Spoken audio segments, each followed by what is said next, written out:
Listen up, Rangers! Welcome to the Geek Chest! My name's Steve, and in this video I'll be going over my day 2 of G-Fest. Sorry it's been taking me a little bit while to get this video up, but a certain figure had to be put up for review, so he kind of took priority over getting this one out. So sorry for that, but we're on for day 2, which the first thing I did for the convention for the second day was we went to check out the panel for Masaki Tezuka, who was the director of Godzilla x Mechagodzilla, Godzilla x Mechagodzilla, and Godzilla Tokyo SOS, which was actually really sweet because you got to find a little bit more behind the scenes stuff with some of the films that he was doing. Also, a little bit more insight on how he actually became a director, his whole thought process on how to actually direct these films, and it was just really neat to hear from the actual director his whole pretty much just mentality on the Godzilla films that he was doing. And I also got to find out some of his other opinions on some Godzilla films, like Godzilla 1998. There was another Godzilla movie made in the United States, and that's why... Now, I want you to tell the truth about it, because if you really liked it, we need to know that.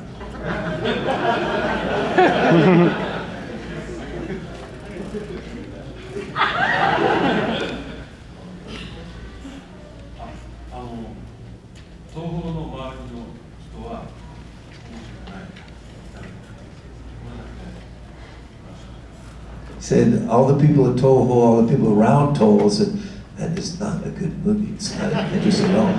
But I kind of liked it.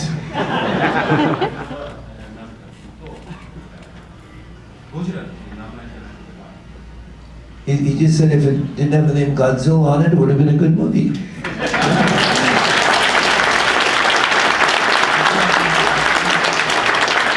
If it was the Attack of the Iguana, it would have been a good movie.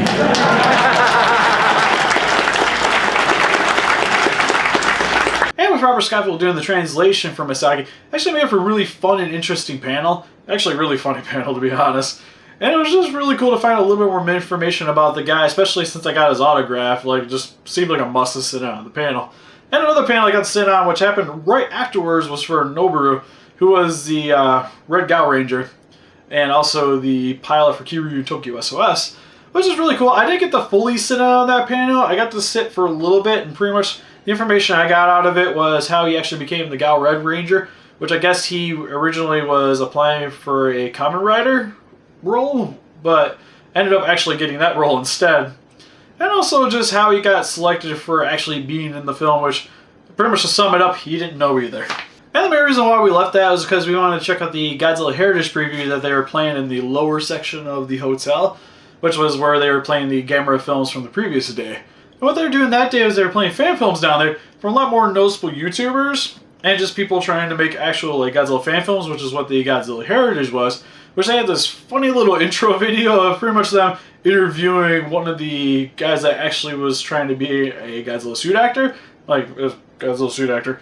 But it was a really funny skit, and then they started playing the Heritage preview, which is for the fan film that they were doing, which they have a Kickstarter. I believe it's still going. If it is, I'll put a link in the description if I can find it. But they were on their phase 2 when the convention was going. I know it was ending soon. But it looks like a really cool movie that they were trying to do, especially from people that just really love Godzilla movies. And it was really cool just to pretty much get to sit in and watch it. It was really awesome. After that, we went to the Gamera Gallery, which is pretty much a setup that they had to showcase the 50 years of Gamera, which is really cool because the first thing you walked in is you see this kind of giant setup where they had like the flying Gamera and some of his villains like Gauss and Zigra. Really cool. And then moving around, you actually got to see a ton of action figures just kind of strung about on the table, especially the Trendmaster ones. Like, I love those guys. Kind of wish I had more of those guys because I had the Gamera one, getting a little bit sidetracked, but I had the Gamera one.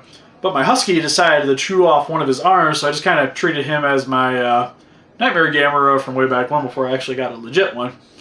But I still have that figure hanging around now.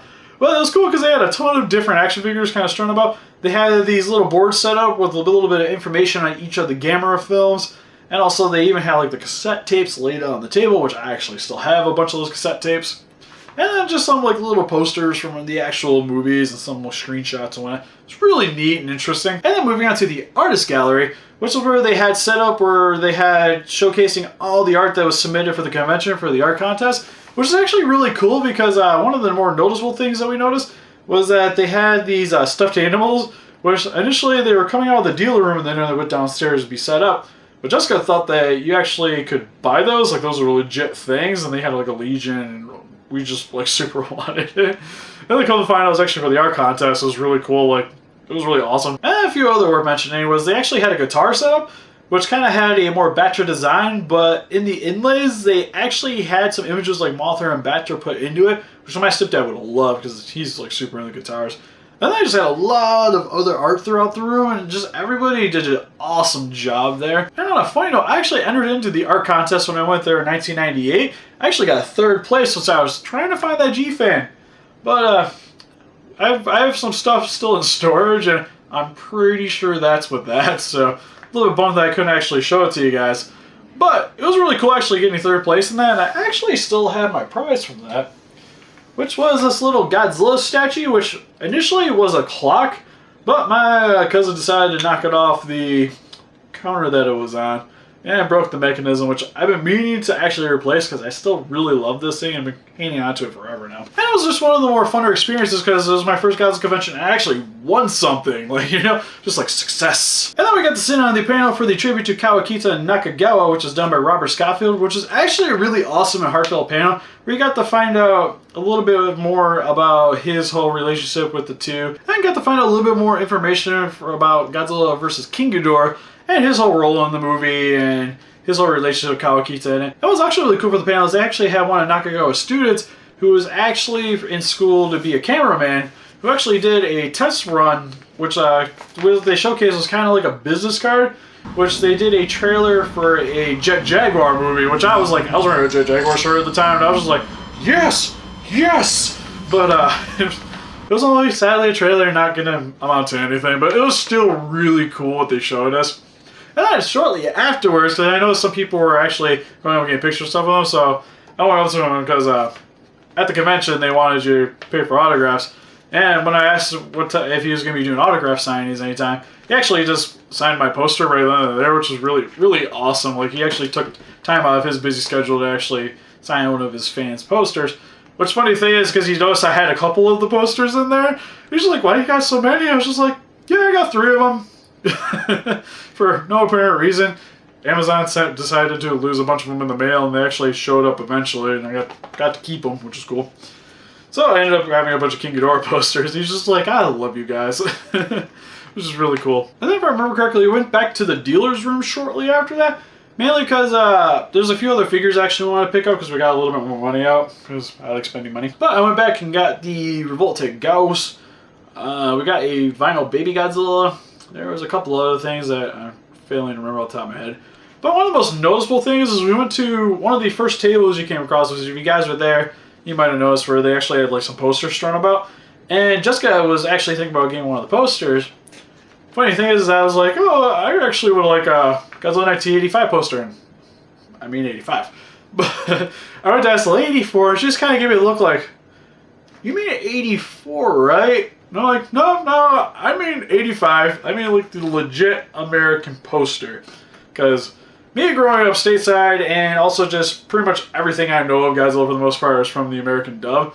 So, like, that poster, especially with that being one of the earlier Godzilla movies I've seen, just kind of resonates me a little bit more than, say, like, the Return of Godzilla Japanese poster for the 84. And it was just kind of funny, because she just gave me that look. I was just kind of like, what's wrong with you? Which, I'm not trying to make it sound like she was a mean lady. Like, she was actually really nice, really insightful. And she actually had a lot of really good prices at the table. Like, everything seemed pretty reasonable. Like, she had an awesome Godzilla X Mechagodzilla poster, which I wish the dealer room was open before I got autographs, because I probably would have got that signed, because that thing was gorgeous. But we actually got from her, we got the vinyl movie figures, which was the Godzilla from Godzilla X Mechagodzilla and Gamera from Gamera 3. Would love to get a poster, but that's probably something for next year. And then we also, at the same time, we signed up for the raffle, which there's 2 raffles we signed up for, because the one I wanted was a bunch of ones with Gamera stuff in it, which looked really awesome. And then she went for a box that pretty much we had most everything actually inside of the box, but the one thing that was coming with it was this giant paper mache Mechagodzilla. Showa 1974. Awesome looking Mechagodzilla for what it was, because somebody spent a ton of time on it. It looked awesome. I think it was freaking huge. Which, if you guys seen some of my other videos, you already know where this is going. And I'll get back to that in a little bit. But after we paid for the raffle, we went and checked out the fan film Return of Space Godzilla, which was done by Goji Fan 1993, if you guys have heard of him, because he's one of the more bigger Godzilla guys on YouTube.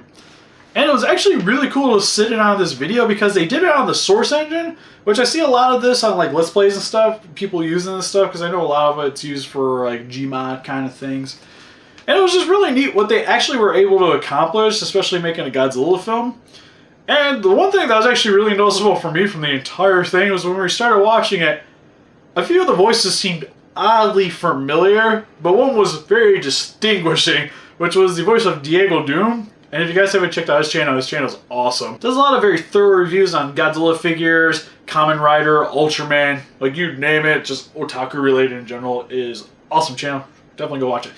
But I heard his voice, and I was just like, yes, I know that guy. it just really helped to tie the video together. Even had Richard Iso on it, which is also really cool. Also has a really awesome channel. Definitely should go check it out. He does a lot of very fun Godzilla X Plus reviews. You should definitely go check it out. A lot of fresh content, you know what I mean? There's also see just a really nice collaboration on one little video, which is actually a really fun video to watch. And he actually has a promo of the video on his channel. Put a little link in the description for that too. And I actually got to meet Chris shortly after. I got to say hi briefly. Really nice guy. But after that, we went and checked out the Kaiju Cast, who was doing a live commentary for Godzilla vs. Monster Zero, which is actually really awesome because they had the entire room dark. They were playing Monster Zero on the screen in the back, which is really awesome because when you see it on the bigger screen, it actually helps to hide a lot of the problems that the movie has, where you can see like the strings and whatnot. And it's just really cool always seeing the movies on a bigger screen, especially with the speakers going on. Really awesome. It was just really cool just to sit in on the commentary because you got to learn a little bit more about the movies, got to learn some little fun tidbits on why they actually really love this movie, which is actually one of my more favorite Showa Godzilla movies just because of how stupid fun it is, and especially since it has like American actors and stuff in it too. It's just a lot of flavor. But just a totally different experience than like watching it on your TV and just like chilling in your room watching running commentary, than just with a room full of people actually giving fan input during the process. And it was just a neat experience. And then shortly after that, we went back to the raffle, which we sadly didn't win either of them. And after that, we went and got something to eat, which we went back to the food little court that they had over at the fashion mall, which again, delicious. And then we went to the hotel, chilled for a little bit, and then went back to the convention so we could check out the Jeopardy, which was part of their little final for the second day, which was a Godzilla Jeopardy, which they kind of had it set up in a Jeopardy style where they had, you could select from categories, and then there were certain like money denominators. And the goal was to just know as much Godzilla or just giant kaiju information as you possibly can. And it was really neat to watch this because just like Jeopardy, like when you're watching the people try to guess what the answers are, you like, especially in a setting like that, you just hear people all around the room just like, oh yeah, it could be, oh yeah, it's definitely, oh yeah, he's totally 100 meters tall, and then like people are like, and this is the answer, and everybody's like, yes sir, and just definitely made it for a little bit funner of an experience because again, just especially a lot more people in the room, there's just a lot more chatter and a lot more things going on. Helps to keep your attention a lot more. And then somebody actually knew me during the Jeopardy section, which I got to meet Louis Duran and Godzilla, which was awesome, by the way. Great meeting you guys. Which, when you actually knew who I was, I actually gave him one of my extra posters, which I was actually going to do for a contest for the channel. But it just seemed a little bit more appropriate to give it to somebody that actually went out of their way to actually say hi to me. It was just something that was really cool for the entire convention, that somebody actually knew little of me from my channel. And it was neat meeting the guys, got to see some of the action figures that they bought. Really cool. Also during the Jeopardy, we noticed that after scanning the crowd when we were just looking around checking out stuff, we noticed that the family that won the Mechagodzilla that Jessica wanted actually was sitting there with him on one of the kids' laps. We're like, oh, that's adorable. Till we noticed that they had a for sale sign on it. And as soon as my wife noticed that, she just zoomed over to him, started asking him about it, and come to find out that they were from Michigan, and they took the train to Chicago, and they couldn't actually take it back with them. So my wife literally was just like, I got $50 in my pocket, would that be enough? And they were just like, here you go, and now it's at my place. Which, actually on a funny note, I do really love the thing. It kind of took a little bit to grow on me, because it's unique. But it's actually a really cool piece. Like, Somebody spent a lot of time on the thing. It's stupid huge, and I can guarantee that nobody else has one like it, which gives it a pass in my book. And then the one thing I was actually really excited about for this convention, because I remember from the last time I went, is the costume contest, which they had like a little parade things going on, which was awesome. It's really cool to see everybody's own little creations for their suits, which like for the beginning they actually had a guy dressed up as Gigantus come out with his like little dinosaur entourage. And it was really cool because he had like a little GoPro hooked to his head and he was going to be putting it on YouTube, and the suit was impressive. And needless to say, all the suits are impressive because like especially a lot of the littler kids ones were just stupid cute. Like there was this little Guyan that her dad actually made the outfit. It looked really good. But the funny thing was that I don't think the little girl could move around in it quite as well because she kind of went boom. Everybody's just like... There we go. Great job, Dad. You have fine voice. But it was adorable. That girl, I hope that girl wouldn't. But there was a lot of other awesome costumes too, like a lot more like Minecraft-y looking outfits where they're very boxy, but they look sweet. And there's just a lot of kid costumes that actually were pretty impressive, especially just the amount of time these kids or parents actually put into these. And actually putting on a show in front of a lot of people is just very impressive. And then even some people were dressed up in the Godzilla 2014 costumes, which I sadly really wanted and missed out on that thing. Which actually quite a few people were into that. Still cool. Especially like everybody coming out kind of had their own little style with it, which is really interesting to watch. There's even a Godzilla 1998 costume. Props to that guy. And then with the smorgasbord of other costumes that they were showing up. Then there's even like Mr. Science 3 or 3000 people, which I don't remember the names, but I know the one was the scientist dude. And then the two most noticeable costumes from the later portion for me was a Zebra that I actually seen walking around the convention a little bit. That thing looked awesome. And then there was this Megalon. This Megalon was so sweet. Not saying that the other costumes were cool, it's just like the amount of effort this person put into it, where the horns lit up, the mouth moved, the drill spun, and just the showmanship the guy was putting on. Like that guy, I hope he won. I don't know who exactly won, but I hope he won. Probably should look into that. Bad me. But everybody did an awesome job on all those costumes. Like they all looked really great. And then finally we sat in on the fan videos, which were the fan submitted contents for a contest, which they were showing the finalists during the actual convention, which is really cool to see a lot of content of what people actually have made for Godzilla videos. Kind of like my little skits that I do on Super Unimportant Reviews, but just a little bit longer, a little bit more elaborate. And there's this other one with Godzilla 2014 versus the Claw, which is claymation. That one was really cool. That one was nice. And I think there was this one was Godzilla Chicago SOS. That one was actually really funny too. They did a really good job. Everybody did a great job. And that pretty much concludes my day 2 of G-Fest. Pretty much day 3, woke up, came back to Detroit, and now I'm here. And I gotta say, G-Fest was awesome. Love the convention. Definitely excited to go next year, even with the few little hiccups that I had. Still had a blast. It was a great experience. It was definitely as good as I remember it from back in '98. It was really cool actually meeting a couple of other YouTubers there, especially with some people actually saying hi to me. Got to get a lot of awesome action figures. Got to see a lot of great fan content, and I can't wait to go back next year.